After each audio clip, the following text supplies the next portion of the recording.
Makanya upaya-upaya untuk memberantas korupsi dan upaya-upaya untuk melakukan pencegahan intens dilakukan oleh aparat penegak hukum, bahkan dukungan stakeholder, bahkan masyarakat.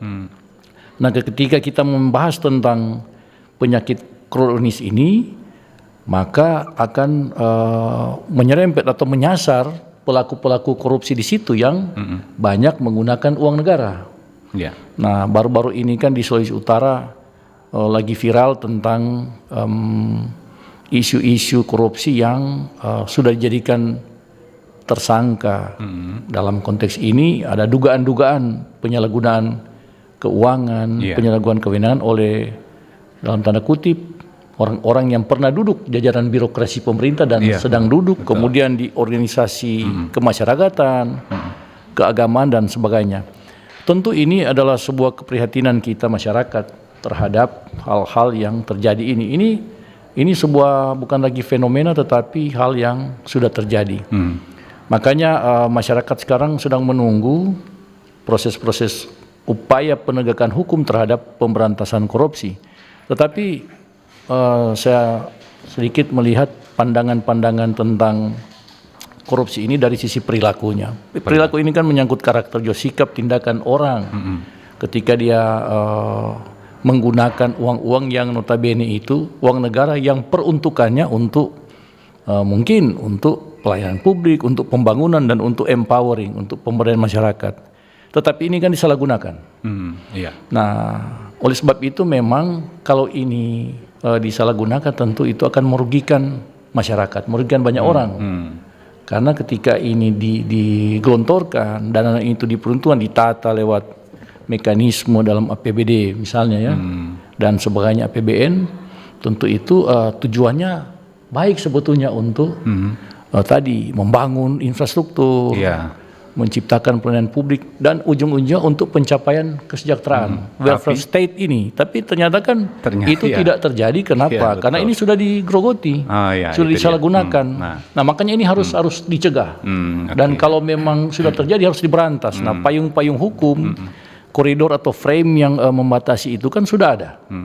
Nah, tinggal kita masyarakat juga turut membantu aparat penegak hukum untuk mencegah ini jangan sampai terjadi lagi berikutnya. Atau kalau sudah terjadi ya harus ada penegakan hukum yang adil. Kemudian kalau mereka terbukti harus kembalikan dong. Karena apa? Karena daerah kita ini kan membutuhkan dana untuk pembangunan dan sebagainya. Makanya memang sangat miris kalau kita selalu disuguhkan dengan berita-berita korupsi di setiap media, melibatkan banyak orang, banyak kaum-kaum intelektual justru, para orang terpelajar, para pejabat negara, dan orang-orang yang ya lebih miris lagi yang berkecimpung dalam konteks organisasi keagamaan. Nah, barangkali ini menjadi keprihatinan kita di kalangan kampus. Saya dengan Nerdef juga sebenarnya sepakat bahwa ini harus diberantas. Generasi yang kita ciptakan dari kampus itu kita bina karakternya, ini terutama karakter. Kita juga program Pak Gubernur, Pak YSK ini kan salah satu hal dia ingin memacu pembangunan, maka jangan sampai dana-dana yang diperuntukkan untuk pembangunan ini dikorup lagi atau diselewengkan atau disalahgunakan. Ini akan menjadi beban dan terus akan menghambat upaya-upaya pembangunan di daerah kita. Ya, atau akan terjadi stagnasi pertumbuhan kalau memang dana-dana ini yang digelontorkan dari pusatnya kemudian dikorup lagi.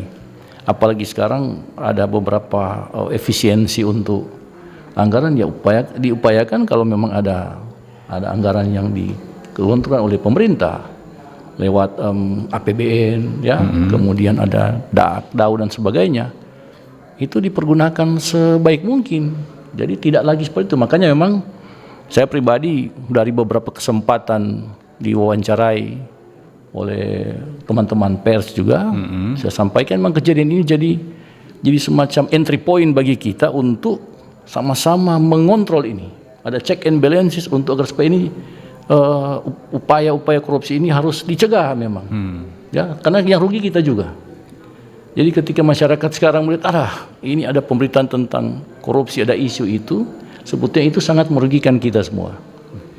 Nah makanya memang karena ini sebuah hal yang sangat negatif, sangat buruk di tengah masyarakat, maka ini memang kalau sudah bergulir, saya menyarankan ke aparat penegak hukum untuk ditindaklanjuti, untuk diproses semuanya tanpa melihat dari unsur mana, dari parpol mana, dari ormas apa, golongan mana, harus diperlakukan secara adil, semua.